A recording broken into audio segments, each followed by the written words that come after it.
Me and Mystikal go back from high school. All four of us, me, Yella, Tech, and Mystikal went to the same high school. He was like in 12th grade. We was we were sophomores, so he was 2 years older than us. And he come on the block and he asked me who I think he should fuck with. He rapping his ass off to a nice little track. I think it was that I'm Not That Nigga track that he had, and he rapping that shit. Dog, when I tell you, this dude sounded so fucking good, sounded like it was a CD by itself. It didn't even sound like somebody was in your ear rapping. That shit sounded like it was Preston. I'm talking about mastered and everything, you heard me? This is the cast episode 20. Sammy B, Luisa L, John the Don, Sterling. What's up, y'all? What's up? Happy spring, happy April, happy new month. You guys already know. Strong episode 20, man. We made it to episode 20. Can you believe that shit? Damn. Yes. Episode 20. And like what, 2 years, right? 2 years? 2 years we've been doing it? Probably. Yeah. About 2 years. Seems like it. The big 2-0. Big 2-0, guys, man. You know, soul clap, round of applause on that. You know, let's get into it, man. You know, I'm glad we have this person for our 20th episode. He actually needs no introduction. I'm sure you hear that a lot. Everybody hears that a lot. Like, yo, he needs no introduction or she needs no introduction. But we're gonna do an introduction. The person that I'm speaking about comes from a legendary. I don't want to put him in a category like, you know, because everybody likes to characterize hip hop, you know. But he comes from a group that, you know, it's probably one of the first staples of, like, you know, the hip hop trap. But I don't want to say that, but like more of a hip hop Southern sound.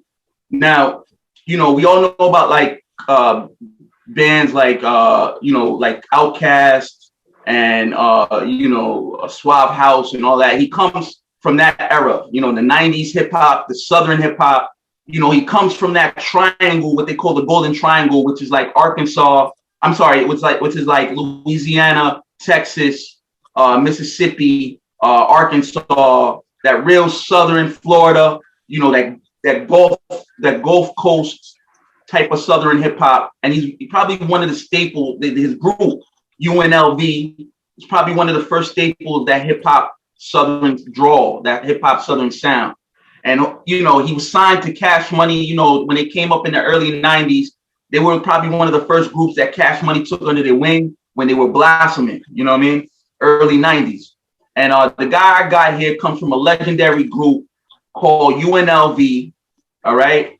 One of the first probably signed artists of Cash Money, I would say. I would probably say that from my historic viewpoint. He goes by the name of Yella Fat, but you can also call him Lil Yella Fat. If you know, way back in the day, it was called Lil Yella Fat. I call him Yella Fat of UNLV. Let's give him a round of applause, soul clap for my man Yella Fat, UNLV. Cash Money Records.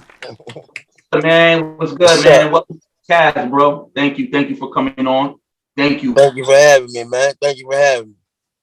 Let's start with your background, right? Like, you know, how did Yella Fat become Yella Fat before we even transition into the UNLV? Because you gotta be you first, right? Before there's a group, you gotta be you. So what was Yella Fat? You know what I mean? When he first started. Well, to make it perfectly clear, you know, I was always into music all my life, from listening to soul music to blues to church music. You know what I'm saying? I was always into music and I always loved music. So at 12 years old, me and Tech 9, which is a member of UNLV, my little sister, she was 3 years old. No, I meant 11 years old. We was 11 at the time. We started a rap group called Sporty MCs. I was Polo P at the time. I went by that name because I was young. I always used to like, well, still to this day, I like Ralph Lauren. You know what I'm saying? I always like polos, and my name Fat. You know, Yella Fat is my name. So I went by the name of Polo P. We had a rap group called Sporty MCs, which we used to rap positive rap at the time. You know, crack cocaine was a hot topic back then. It was the epidemic, and you know, our hood was hit with it. and we witnessed that. You know what I'm saying? It was like 80s, the early 80s. You know what I'm saying? Mid Mm, 80s area. So yeah. what we did, we rapped and informed people what crack would do you and stuff like that. You heard me? So we Right. won every talent show in New Orleans. It was me, Tech, my little sister, and my cousin, which he played keyboard at the time. But me and my little sister really was the rappers, and Tech used to beatbox, and he would rap sometime also. So we went from Right. there. That was the very beginning of my rap. That's when I started rapping. You know what I'm saying? So we Right. won every talent show in the city in the spring. We went from 6th to 8th grade with it. So in those Mm, 2 years, 6, 7, 8, well, those 3 years, 6, 7, 8th grade, we had the we had the city on lock for his talent show, and right. we left it alone because we it like killed our dream because we wanted the WYLD talent show, was the biggest radio station in New Orleans at the time, and we won their Mm, talent show, and the winner was supposed to win a recording contract and a couple $100. Well, they gave us the money, but they didn't let us cut our record. And that was like, oh man, we felt like, man, that rap stuff ain't real. We gonna leave that alone. So we left rap alone from what 13 years old, and didn't get back involved with it until we was 18. And what made us get back involved with it was the hip hop scene. Well, y'all call it hip hop. We was calling it the bounce scene in New Orleans. Cats like mm, DJ Jimmy, Juvenile, Pimp Daddy, you know, Lil Slim, Magnolia Slim, which became Soldier Slim. All us was in the areas, the same area. We grew up together, but we actually saw Jimmy make a record, and cats like Gregory D from New Orleans, that we was in talent shows with, and you know they cut records now. So we like, oh man, it's real. So this how they doing it. You know what I'm saying? So mm, we already had the flavor, and we knew how to rap already. We never forgot that. We learned. You know what I'm saying? You never forget it until you learn, if you really learn it. You feel me? So Yeah. we laid there and started back rapping. Once we got out of high school, we was going in the club, picking up the microphone again, doing our thing. And right. I had a friend by the name of D. Oh, his name is DH. Him and his crew. We always had a crew at the same time. It was like maybe 6 of us. We always hung together. We had a reputation of being fresh to death all the time. You heard me? For real, for real. And the ladies, we with the women. We was just, I ain't tooting our horn up, boasting or nothing like that. But we was the shit coming up before the rapping. So once we started rapping, people was like, damn, they rap, that didn't know us from rapping when we was real young. They were like, oh, they rap now. So our buzz got like hot quick. You feel me? So like I was Mm, saying about the dude DH, him and his crew went by the name of UNLV, but they wasn't rappers. You know what I'm saying? right. They was Right. just Right. a gang of dudes. DH is actually my cousin. So they Okay. was hanging together, Okay. and they called themselves UNLV, Uptown Niggas Living Violent. Right. So once we started Right. rapping, we got known so quick. I was like, man, we need a name for this now. You know what I'm saying? So Mm. DH was like, man, y'all go ahead. Look, man, it's cool. Y'all use UNLV. You feel me? Okay. So that's how Right. the Right. name Right. UNLV came about. But it Okay. was back to the question you asked me, how did that become this? This I'm still, in the middle of that. You feel me? Right. So Right. yeah, so we used to make tapes in the clubs. This how our deal Mm, came. We used to make tapes in the club and sell them for $5. We never gave them away. mm, Our shit was hot enough to really be, to be sold, and that's what it was.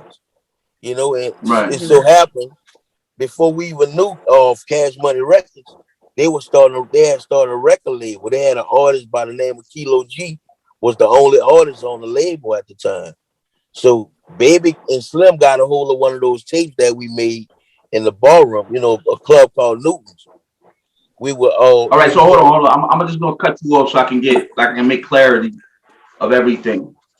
So pretty much, uh, when you came to Cash Money, Baby and Slim. also known as Brian and Ronald Williams, the Williams brothers, as we know them as Baby and Slim, the architects of Cash Money Record. They only had one artist before they signed UNLV, and his name Right. was Little. What's his name? No, his What's his name was name? Kilo G. Kilo G. Kilo G. Okay. And so, how did they? What did? How did they? When they? So even before that, wasn't it? Didn't they? It was like a record store they had, right? Some type of record store, right? Nah, nah, So they always had. I thought they had like a record store, then they converted it into a record label. No, nah. They was D boys, bro. You know, they would do. Okay, they was D boys. You know what I'm got you. saying? There was some Right. some known. Their brother Eldridge. He's deceased now, bless his soul. But he was like known uptown as one of the main D boys. You know, you know what I'm saying? Got you. So Nah, when he enough died said. or Enough whatever, said. I guess he left some bread for him or whatever. They started the company, and they didn't have nobody but Got you. Kilo Got G. you. You feel me? Great. This is great history. Everybody that's watching, listen to what he just stated. Cash Money was started by. All right, so his older, because I do know the story of Baby and Slim's older brother just dying. They actually made a documentary about their brother, I believe, Not or some type of gangster. documentary where They talk about gangster a lot. Not him. I'm not talking about him. I'm talking about Eldridge. You know, that was okay, so Baby. That's that's Baby and somebody Slim else. brother. That's That's somebody his else. brother. Okay, They don't usually mention them too much. got you. So with that money that Eldridge was able, so he was the one who helped them fund the label. You know what I mean? Sibling love right there, which Right. is that's just great. Which is great, man. That's great. So, they had the other artists, and then how did they connect with you? Like, you guys were making noise uptown in Yeah, the we was tearing Louisiana. Uptown up. I mean, we was on a circuit with like cats that came up with us was like Everlasting Hitman. I don't know if you heard of him. You know, Juvenile, Pimp Daddy, Oh yeah, Juvenile, of course. Magnolia Yeah. Slim, who became Oh, Soldier yup, Slim. yup. That was us, right? So all us, we was hot together. We came up in the game together. But Right, we was like, what made us so different from everybody else that was doing bounce music, we actually used to put gangster lyrics to bounce beats. That was wow, our method, and that always wow, made us trendsetters of New Orleans music, period. That always separated us. You know what I'm saying? right, Even though our music may be considered bounce to some, it may be considered gangster to some. You feel me? right. Versus the average person from New Orleans back then. You know, everybody music was just bounce. It was the regular call and chant. You know what I'm saying? Right. They vocals. You know what I mean? Right. Okay. So we're talking about what year is that when you're talking about that? So we're talking about trap music This like early now, '92. but with the We first signed with Cash 92. Money.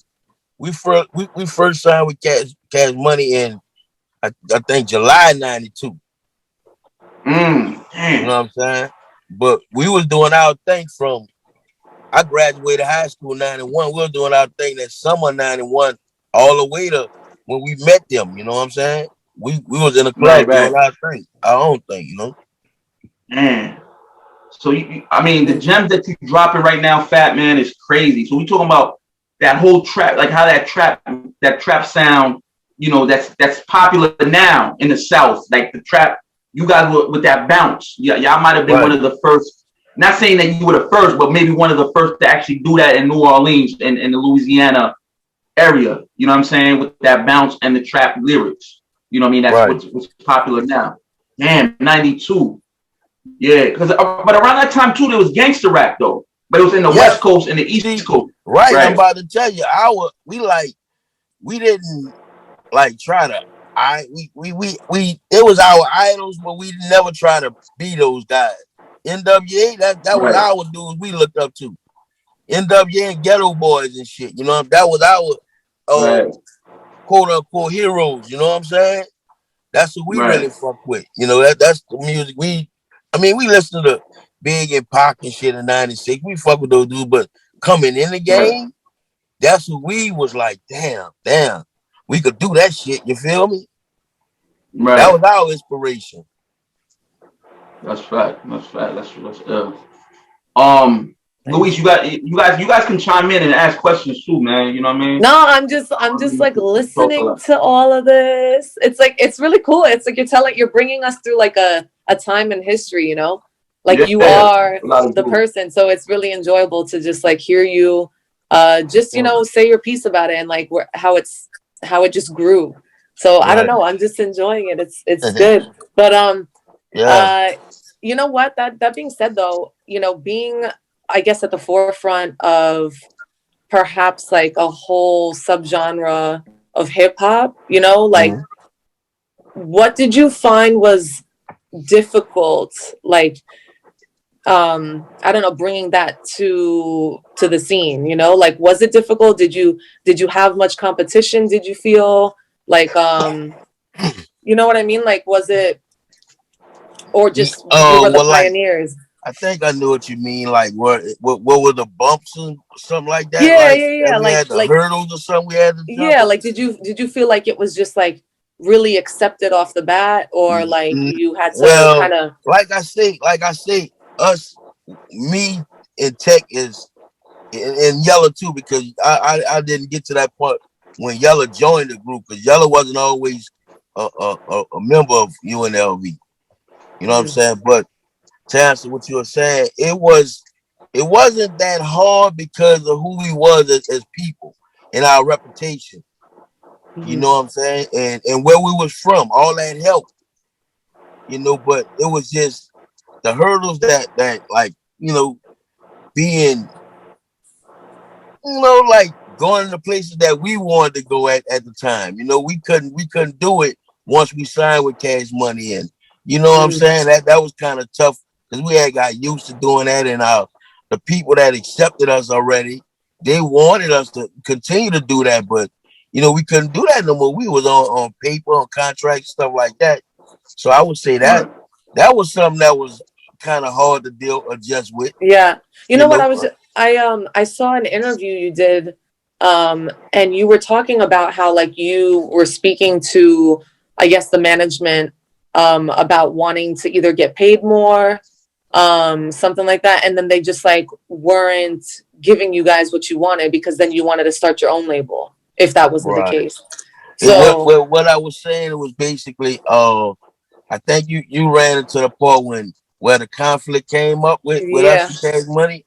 Like I said, we never, like anything we wanted, we asked for it and we got it. Anything, you know what I'm saying? Hmm. And I can't say that we didn't get anything we asked for, but what we gained was much more.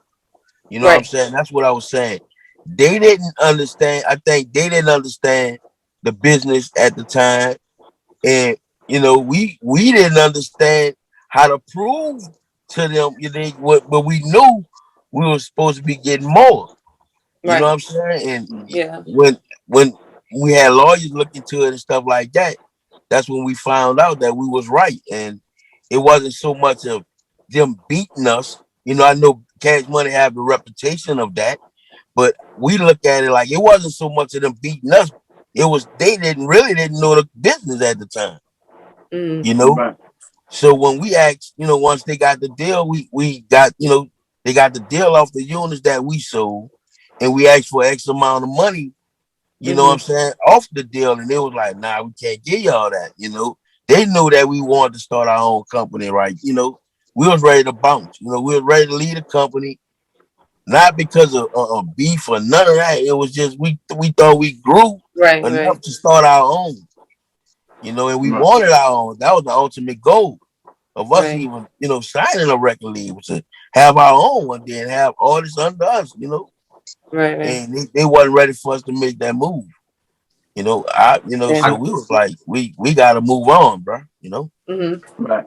So that's how Well, the I got relationship is. our podcast, man. We gotta bring some type of controversy because it's not a good podcast if no controversy. So Oh I yeah, had yeah. to do some digging. What you say? we're a very controversial group, so we love it. You know what I'm saying? We always been about the bullshit. It's not, it's not a good podcast without the controversy. So you already know, we gotta light it up. You know what I mean? I need to be trending. I need to be viral. Mm-hmm. Drag them from the river. That song that you guys put out was probably one of the most controversial songs in the South. You went at Mystikal, you know what I'm saying? Mystikal, aka from aka the op, if you want to put it that way. You know what I mean? Signed to No Limit. But kind of got us through that because from what I know, was this before the No Limit era? Because he had a label called Big Boy. Era. Actually, it was the era when we was on top of New Orleans. I mean, on top of the Louisiana doing our thing. You heard me? Right. He had got out the service. Right. And he come home. He wasn't with no label. He was looking for a label. And I was one of the first person he came across to ask who I think he should fuck with. Right. Then he asked me, he came on the block. I was on the block at the time, waiting on taking Yella, matter of fact. And he came on the block, bro. Remember, I know this. Me and Mystikal go back from high school. All four of us, me, Yella, Tech, and Mystikal went to the same high school. He was like in 12th grade. We was sophomores, so he was 2 years older than us. And he come on the block and he asked me who I think he should fuck with. He rapping his ass off to a nice little track. I think it was that I'm Not That Nigga track that he had, and he rapping that shit. Dog, when I tell you, this dude sounded so fucking good, sounded like it was a CD by itself. It didn't even sound like somebody was in your ear rapping. That shit sounded like it was pressed in. I'm talking about mastered and everything, you heard me? So I'm like, damn, that doesn't sound good. You dig? So I told him, man, go fuck with Cash Money. Go holler at Beat Him. Right. He was like, all right, I'm gonna go do that. So he left. He came back about 2 weeks later. He said, man, something went down with Baby them. I ain't fuck with them. I fuck with Big Boy. Now Big Boy was our rival, It was like our nemesis for us, the rap, for the music industry. You know what I'm saying? Right. It was only Big Boy, Take Full, and Cash Money. That was the only known record labels in the world. That wasn't the only one, but that was the top three. No Limit wasn't out here yet. One. Right. You know what I'm saying? No Limit wasn't here yet. So damn, my little boy, wait on the mother. So my bad. So my train of thought. So it was only like a handful, well, like three labels that really were on top in the New Orleans sound, Louisiana sound. That's what you're saying, pretty much at that time. Right. So he told me what sound with Big Boy, and Big Boy and Cash Money never did see eye to eye. They had a group. So that was Big Boy. Big Boy was your adversary at that time. That was your opponent, like your competitor. Exactly. Okay. So Big Boy had a group called PNC, and we had real beef with PNC. UNLV couldn't stand PNC. PNC couldn't stand UNLV. You know what I'm saying? That shit was real photo. Fighting and shooting all kind of bullshit behind it. You know what I'm saying? So Mystikal signed with that label. So we wasn't tripping. We was like, that's on you, woo the woo, So he come back around there and he hollered at me about doing a rap battle, a wall wax. A lot of people think that shit was straight real the way we tore his ass up on Dragon from the River. You know what I'm saying? And he kept on coming back at us with buku different diss zones and shit. You know what I'm saying? But we was like, we ain't tripping. But that was something that he wanted to do, bro. Right. So with the Dragon from the River, it was such a big track in the South. I wouldn't even say in the New Orleans. I say the Golden Triangle area too, but really in the South. That they said that he had pressure to put out. He had to re-release the track that he had. You know what I mean, and make it over because the noise that y'all had brought with Drag 'em in the River was such an adversarial track that he came out and put out Beware. Now, Right. Beware was a track that he had released a long time ago, and then he re-released it because of the fact that the momentum that y'all was getting from the Dragon from the Dragon River, from River. from what the research I saw.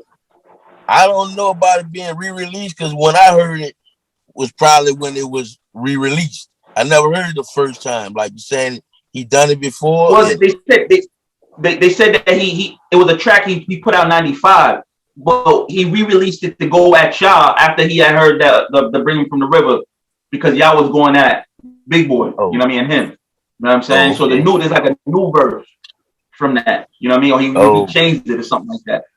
You know I what know I mean? he had several diss songs towards us, but the very first song Right, when he dissed us, when he said "Never gonna bounce, never gonna bow," you right, know what I'm right, saying? And "Bow" was one of right. our songs. Oh, you know, it was Yella's solo song off our Six and Baron album. You know, and we was like, Gotcha. he dissing, man. So you know, and he wanted to do Right, that right, anyway. You know, that was a part of his plan that he had told us about. So he right, wanted to right, like really get himself high quick. You know what I mean? right. That was his A lot of goal, people bro. today, I mean, a it lot helped. of people. A lot of people in the forums, you know what I mean, a lot of Southern hip hop enthusiasts will say that, you know what I mean, that was a good rivalry, man. They still talk about it. You know, I'm hearing people comment about it, you know what I'm saying, about that route, UNLV and, you know, and Big Boy and, you know, and Mystikal, how that track pretty much, the Dragon from the River pretty much changed the game with the, you know, with the whole Cash Money, Big Boy rivalry, Mystikal rivalry. So, you know, And the best thing about it to me, it was a hell of a rivalry. You know, I loved it. But the best thing about it to me, it was all like, even though the lyrics and shit was real, you know what I'm yeah, saying? Because he was yeah, a fucking cheerleader. You know, he really was a cheerleader. You did, but yeah, yeah. that was They our talk dude. about that. That's They talk still about our that too. dude. They said Even though we the spoke on form. that shit, dog, it was real. You know what I'm saying? That's our dude. That been our dude, and that's still our dude. So that makes it that much better. Ain't no killing went on behind that. You feel me? Hard as that A lot fucking of a lot song a is, lot nobody lost a their lot of lives people. behind it. You know what I mean?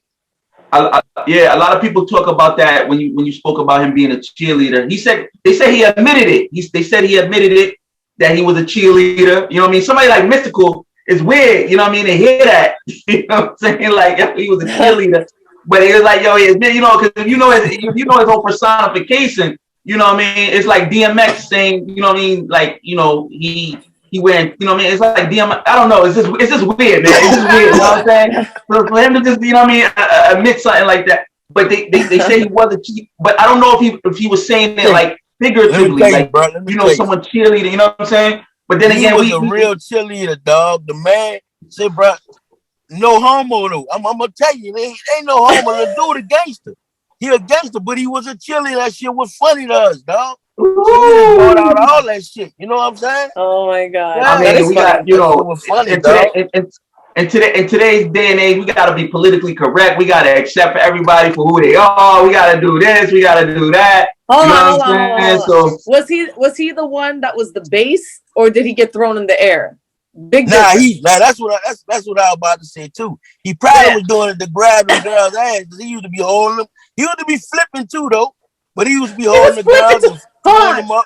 I heard you gotta be like not that tall to be thrown in the air. yo, Man, and nah, Mystikal's he a used to big flip. dude, You I know how to think. backwards flip. You know how to backwards flip. Oh, So he used to be backwards flipping and shit like that. You know? yo, that's funny. Man, Phat man.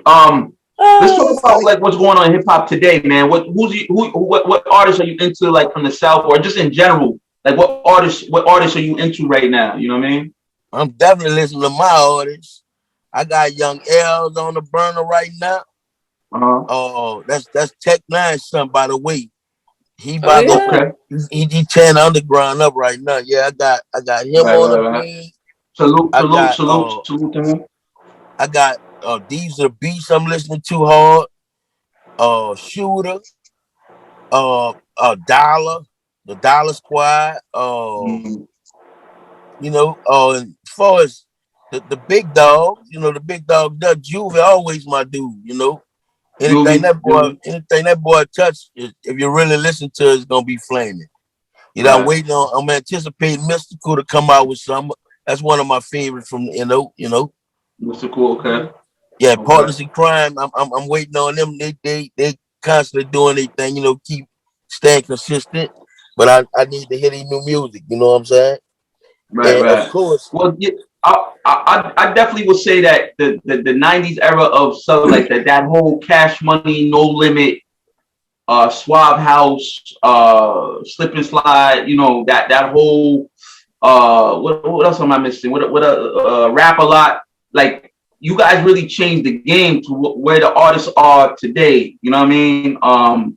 You know, Swisher House. I mean, it's just, you know, the Southern rap is running hip hop right now, I think. You know what I'm saying? And they've been doing it for the last maybe 10 years consistently, you know, and worldwide, you know what I mean? And it could be because it's the biggest region.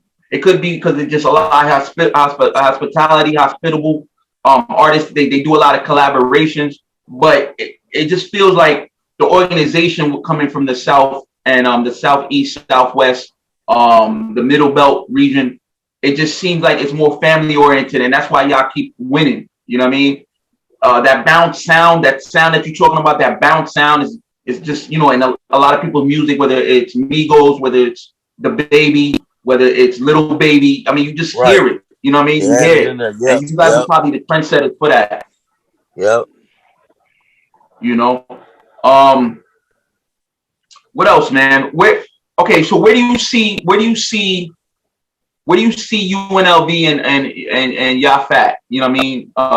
Like in the next few years, you know, because I mean, you guys are like pretty much legends. You know what I'm saying? You guys are icons. You know, I'm sure you guys get a lot of advice from upcoming artists. Like, what do you guys see? Like, as you guys being mentors and visionaries of like people coming to you, young artists, what would you say the next generation, or the generation now, the Generation Z of artists? You know, they're trying to figure it out. What would you tell them? You know, to, you know, as far as, learn that you know, business first.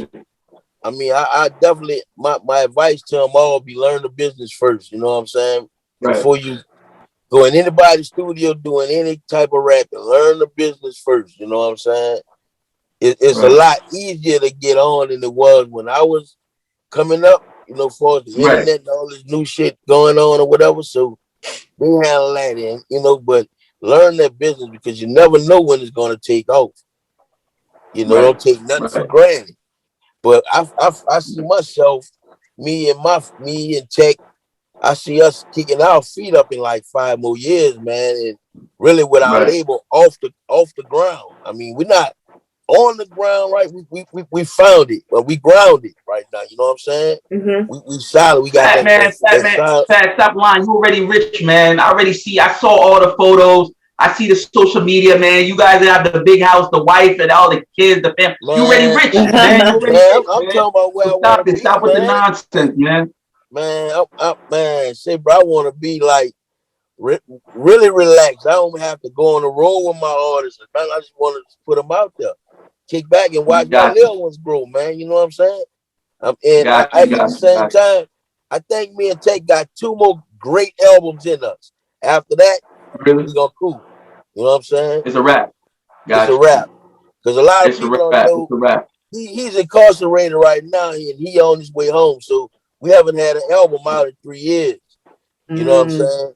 But we constantly busy, bro. You know, I'm established as a solo artist, but more than anything, I'm still supporting my group, and I'm yelling UNLV free Take 9 till they see Take 9. You know, that got him tweaking on what that next album gonna be like. You know what I'm saying? So I know this album gonna go plat. This album gonna go platinum easy here. But I think the one after that one gonna be the challenge, and we out the door after that. You feel me? Yeah, Free Tech 9. I was reading about that as well, man. UNLV, Free Tech. Yeah, man. I mean, that's pretty much. I mean, I think it's a full. I mean, you really gave a real good history lesson. I feel like the generation now and the generation coming after, you know, Generation Zers, you know, a lot of them, they don't get the history. You know what I mean? And I feel like they get neglected. You see how you were able to give the timelines and see, like, you know, how you got into Cash Money, how UNLV was able to progress and grow, how Yella Fat became Yella Fat. You know what I mean? And you know the trials and tribulations that you were able to take to get there. The rivalry with Mystikal, everybody's cool now. I mean, I think the younger generation, they don't hear this type of stuff and they want like a quick fix. You know what I mean? They want it right now, but they don't see the years of progress that was going in to lead to where y'all got you, you know?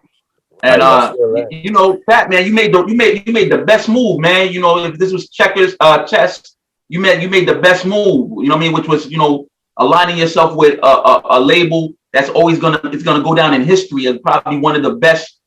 Oh yeah. I wouldn't even say southern. I wouldn't even say southern urban label. I'll say because they were independent. Remember the deal with Universal was a distribution deal. You know what I mean? It's a distribution deal. Probably one of the biggest distribution deals that any hip hop label has ever signed. You know, definitely in the '90s when it came out, early 2000s. You and know what I mean? So part of that shit, dog. That's I love who I am, man. Believe that. Proud of myself, I mean, you know, your story. I had to reach out to you, bro, because a lot of people always they look at the fame and the fortune, but they don't look at, you know, the other artists that were attached to that. You were attached to Cash Money for the rest of your life.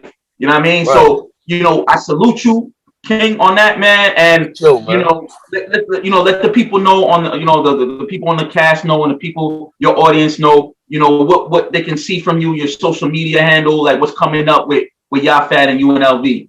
We close it out. Yo, like I said, check up for parole real soon. He'll be coming home, so y'all can definitely expect a new UNLV album. I'll say the beginning of next year. We work like always, got that chemistry where it never takes us long to put an album together. So as far as that, UNLV, y'all definitely get another UNLV album. Right now, the latest thing I just put out 2 joint venture albums. One with Diesel the Beast called Big Boy. It's being sold everywhere on all your digital outlets.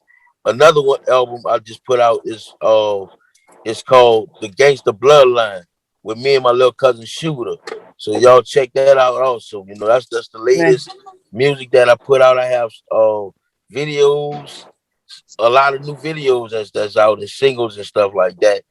So y'all can also check that Trends TV. Y'all can download the Trends TV. They hooked up with Roku. I think the name of it Roku or Roku. Roku.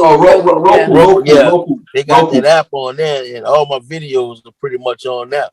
So it's nice. It's everywhere. You know what I'm saying? So it's up, scream man. Scream out your social media handles so people know. Yeah, on Facebook, I'm Yella Fat. That's YA space PHAT UNLV. And on Instagram, I'm Lil Ya UNLV. Y'all fuck with me. I show love back too. You heard me? We'd like to thank Yella Fat, UNLV, coming on. Can I get a one time soul clap, episode 20. Yella Fat, thank you, Chief. Thank you for coming on. And man, that's a wrap, man. You know, Luisa L, John the Don Sterling. You already know what it is. I'm Mr. Businessman Bassy, Sammy B, and we are the Cast Podcast. Check this out. So, man. God bless. Thanks for having me, man. Y'all be easy. Yes, sir. You too. Can we expect to see you post on Instagram, you and Mystikal doing backflips together? I tell you what, y'all probably never see that post, but y'all will see a UNLV